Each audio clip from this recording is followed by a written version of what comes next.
mbona abamarayika bazengurutse muri iki kirere bafite inkota. Ikirere, inkota zirabagirana. Ngiye kumva numva ijwi rivuze ngo komeza witegereze urebe. Mbona izo nkota ni inkota zityaya mu ngi impande zombi. Ijwi ry'Imana rivugana nanjye ngo ukomeze urebe ntuhumbi. N'ubu ndi kubivuga bikagaruka muri mind yanjye. Nkomeje kureba numva ijwi rimbwiye ngo kumanuka kwa ziriya nkota ku bantu ngo barabigiramo uruhare, ngo cyangwa se gusubira mu rwubati nabyo barabigiramo uruhare. Dako elo sefo urera mana urera. Hanyuma ndabaza ngo twakora iki? Ijwi navuganaga naryo rihita riceceka. Hashize akanya mbona ijisho amaso, mbona umuntu ufite amaso ari kurira. Yes, ashimwe cyane umuntu w'Imana. Iminsi yaribaye myinshi tutakoreraho hano, ariko kandi murabizi ko nanone ntabwo dukunda kuvuga Imana itavuze, kuko tuba dushaka ko dusengera amayerekwa tuba twahawe kugira ngo tuyazane imbere y'imbaga nyamwinshi y'iteraniro ringana namwe, ari ibintu bifite ibihamya n'ibimenyetso kandi ubirwanyije bimusohoreho, cyangwa se utabyumva nabwo Imana ikore ibikomeye. Murabizi ko umwaka 2024 twaganiriye ibintu byinshi. Mbabwira ko umwaka 2025 ni umwaka ukomeye cyane, umwaka ugoye kandi uragora abantu bamwe n'abandi, ariko abari kumwe n'Imana irakomeza kubatwikira no kubahisha. Ngira ngo ibyo bamwe bitangwa imihanda muri kubyumva, Imana ibarindi iyo mihanda, ariko ababarizwa muri ministeri riratashye. Ariko nanone kuko dufite amaso yo kureba turi kubona byinshi, namwe ndatekereza ko muri kubona byinshi.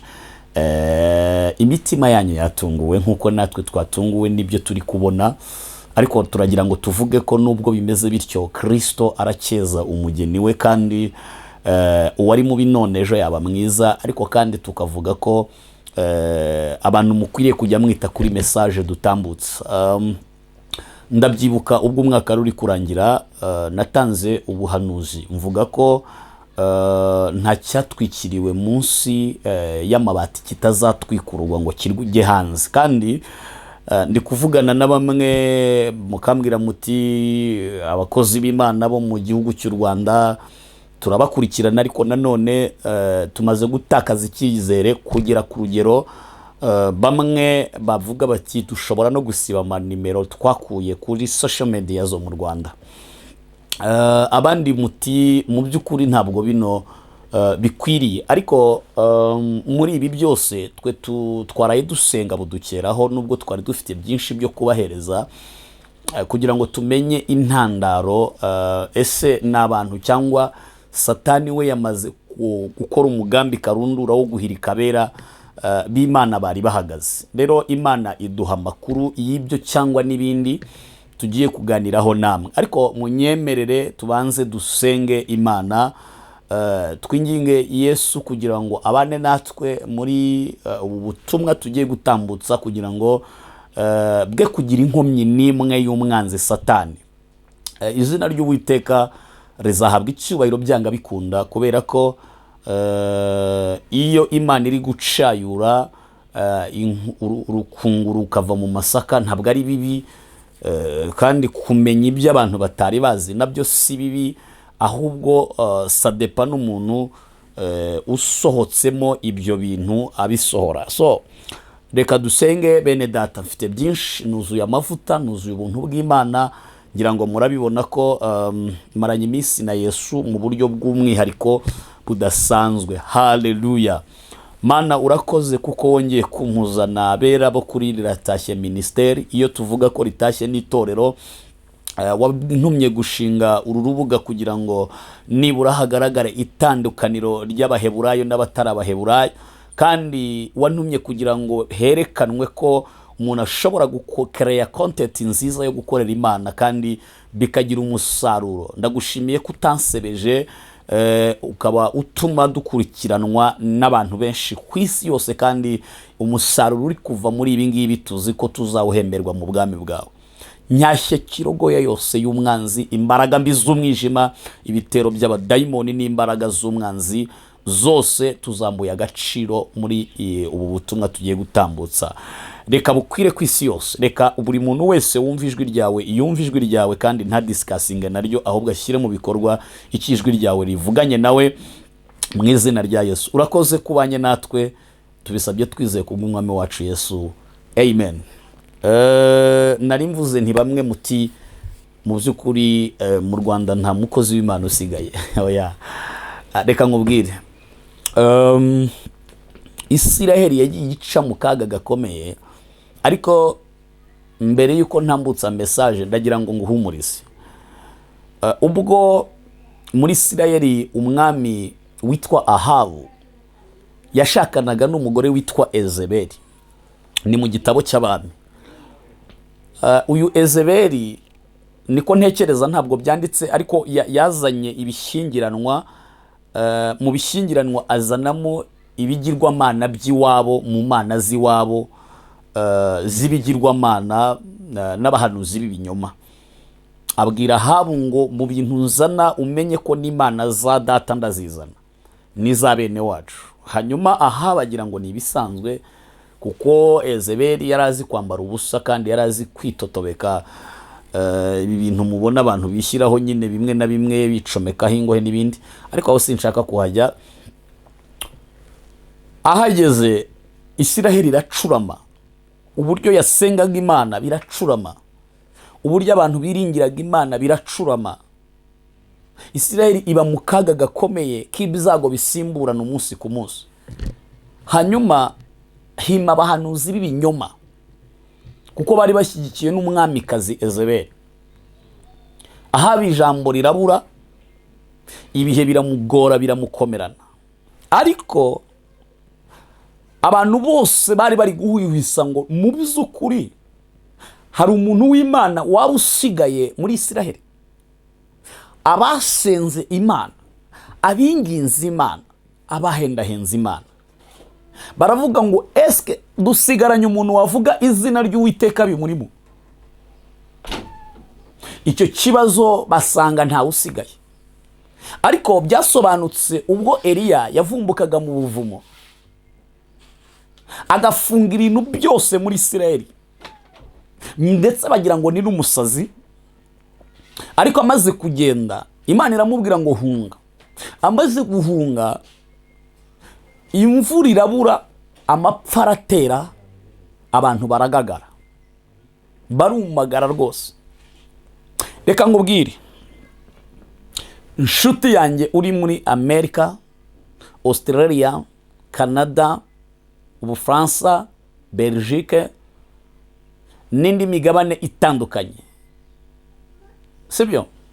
Ndagira ngo mvuge iki. Impamvu mpereye iyo nuko mwe n'amadini araho ni ibintu biri extraction, ariko no mu bino bihugu bya Afrika nyine nandi nayo ari kujya muri extraction kugira ngo n'abandi bamere nk'abandi bose, kuko tubudikiwe n'imbaraga mbi zikomeye zidashaka umuntu w'Imana.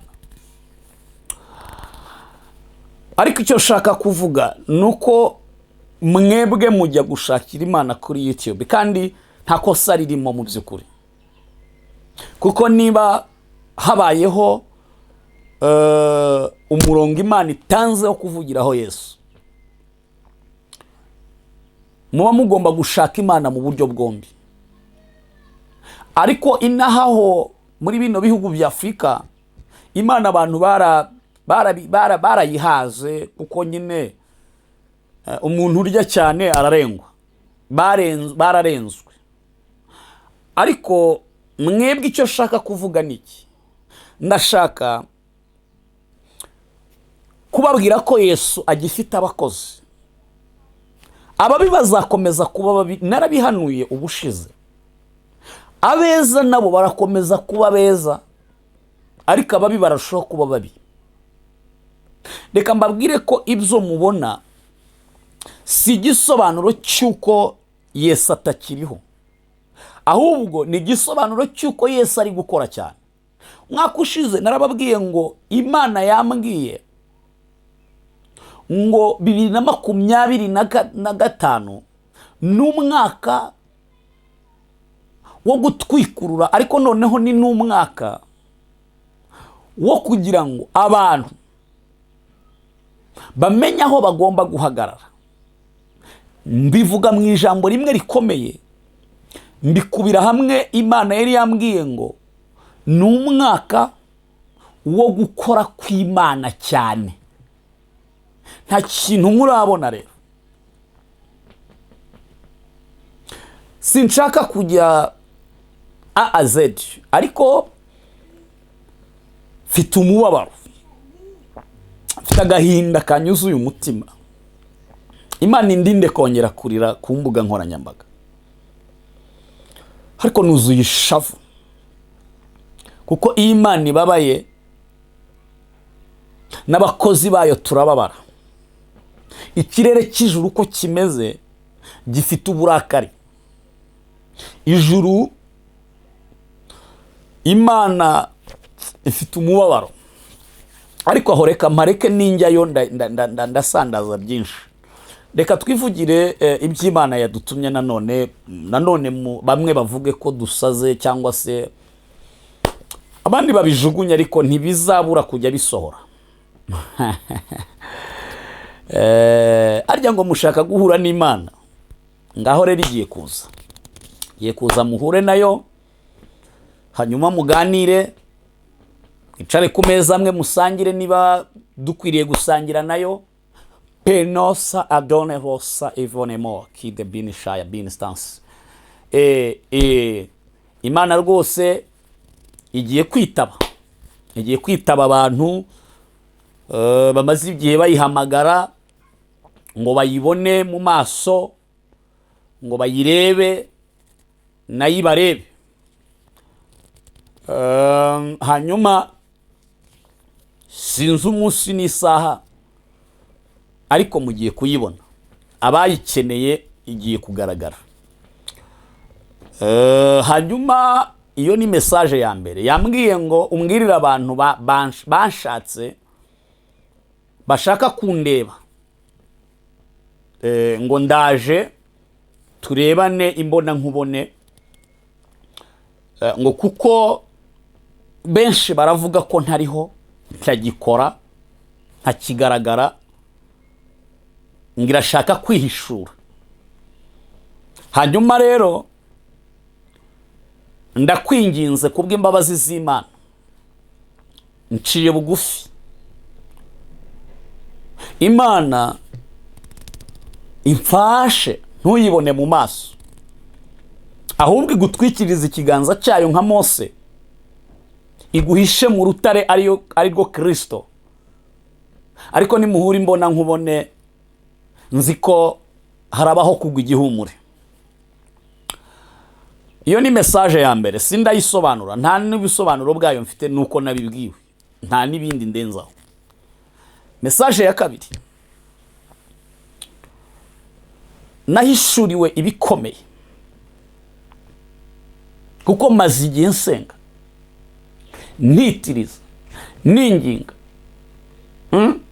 nzamuka imisozi, manuka ibibaya, ngenda mu mihanda nganira na Yesu. Ubwo nari ndi kwinginga Imana ngo nje gufungura amashami y'umurimo w'Imana ibwota amasimbi n'ahandi,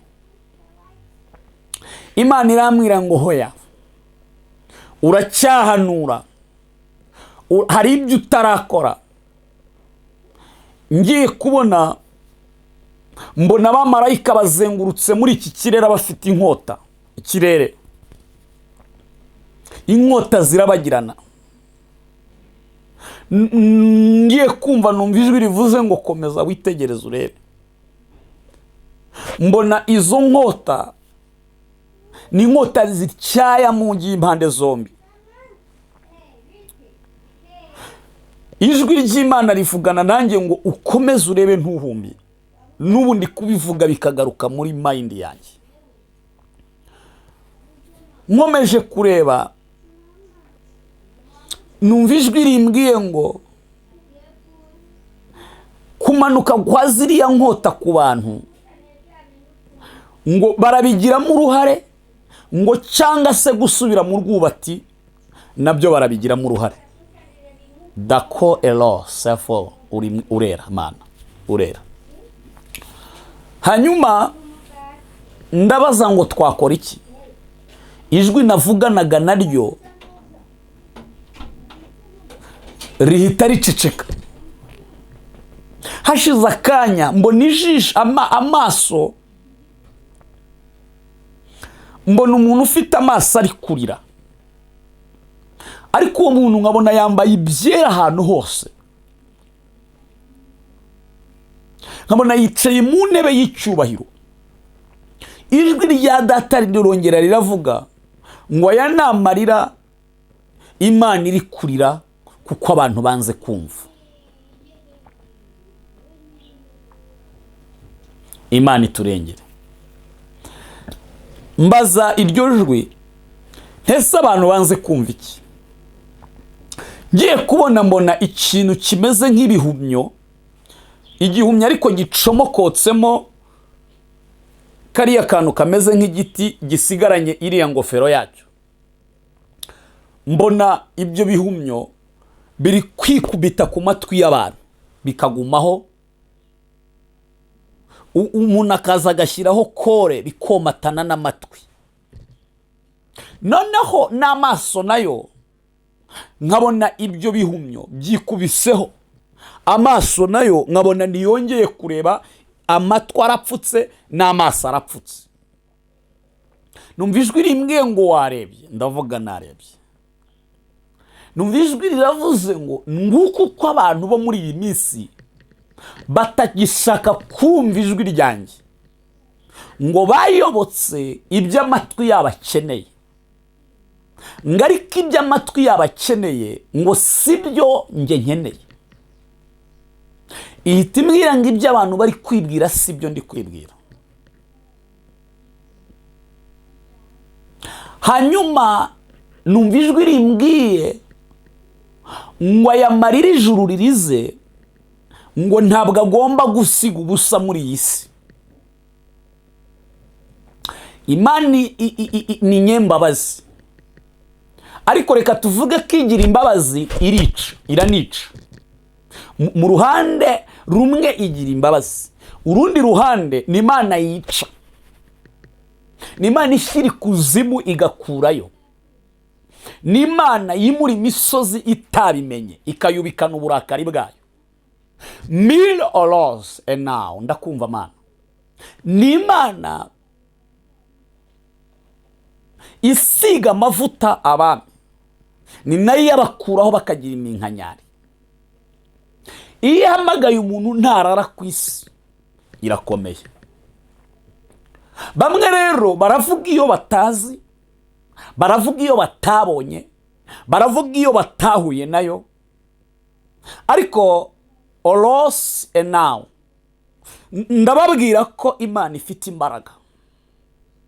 Ibintu bya dede ntiyabikora, ntiyabyemera. Imana irabyemera. Umwana akavuka ataragira n'ukwezi kumwe umubyeyi agapfa. Imana irabyemera. Umugabo agimara gusezerana n'umugore, umugabo agapfa cyangwa umugore agapfa. Imana irabyemera. Impanuka ikaba igatwara benshi ibireba. Imana irabyemera. Ukabura inzu ugasohoka mu nzu ukarara mu gasozi. Imana irabyemera. Ukambara umwambaro ugacika. Imana irabyemera. Ukagendesha inkweto igatoboka. Ubwo ni uruhande rw'Imana mutazi. Imana irabyemera kubw'ikishaka kukubyazamo. Ndavuga ibi nshize amanga nangurura n'ijwi rirenga. Ntabwo ari ibye escroquerie. Sinkeneye ko musingiza ngo ariko mukozi w'Imana, ahubwo ndashaka muvuge ngo data turahindukiye tugiye inama nawe. Hanyuma ibyo n'ibyari bishe nabyo biba bikenewe.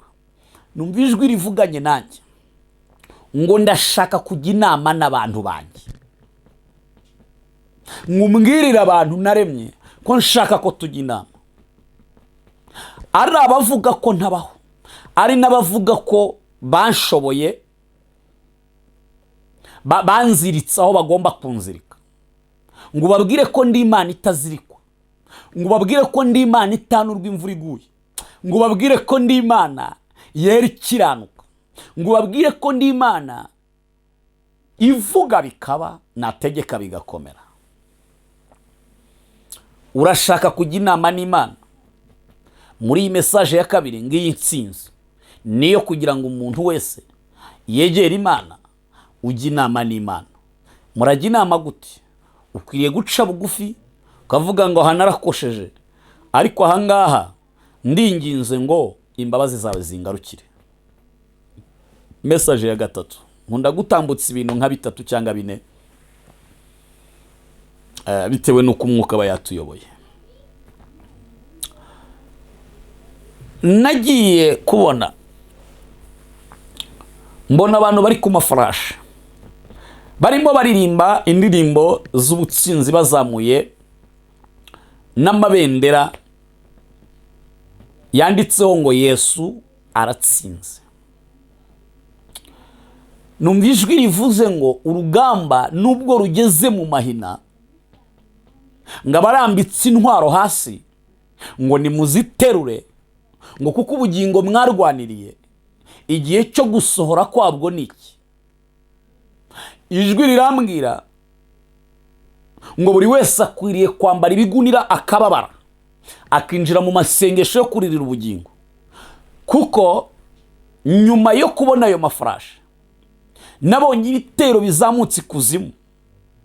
Mbona abadayimoni bazamukanye intwaro zishoboka, ntaravuga mu mazina, ariko izo ntwaro mbona nizo gukindagura abera b'abanyabugingo kugira ngo bagende bagwa umwuma mu nzira, bagwe nzira batabyina n'itsinzi na babandi nabonaga ku mafarashi. Haleluya. Nshuti yanjye, iyo tuvuga ibi hari igihe wenda utekereza ko turi kubivuga kugira ngo turarire cyangwa se turamuke. Aya, ahubwo twemeye kuba akanwa k'Imana kugira ngo Imana idukoreshe ibirushije ibyo dutekereza. Hanyuma abo badayimoni nkabona barakubita umuntu wese mu bitugu agahita agwa hasi yarari mu rugendo, kuko bibasiye abantu nabonaga basigaranye Bibiliya n'igitabo cy'indirimbo mu ntoki.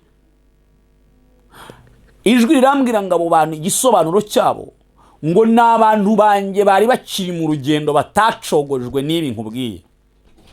Ngo umuntu utaracogojwe n'inzara, ngo umuntu utaracogojwe n'icyorezo ngo abivemo COVID-19, ngo umuntu utaracogojwe no gufungwa kw'isengero ngo abivemo, ngo Satani yacuze izindi ntwaro zo kumurangiza.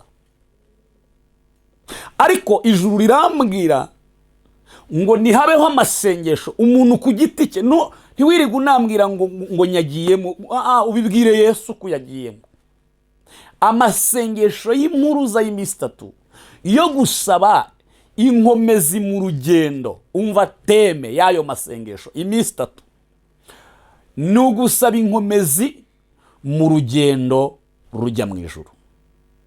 Ubwo teme y'aya masengesho, niba wumva umutima wawe wari ugifite inzira zigana Siyoni, jya mu masengesho y'iminsi 3 afite intego ivuga ngo ni inkomezi mu rugendo rujya mu ijuru. Wakira umutsima utera imbaraga, kuko urugendo ruracyakomeje kandi ni rurerure.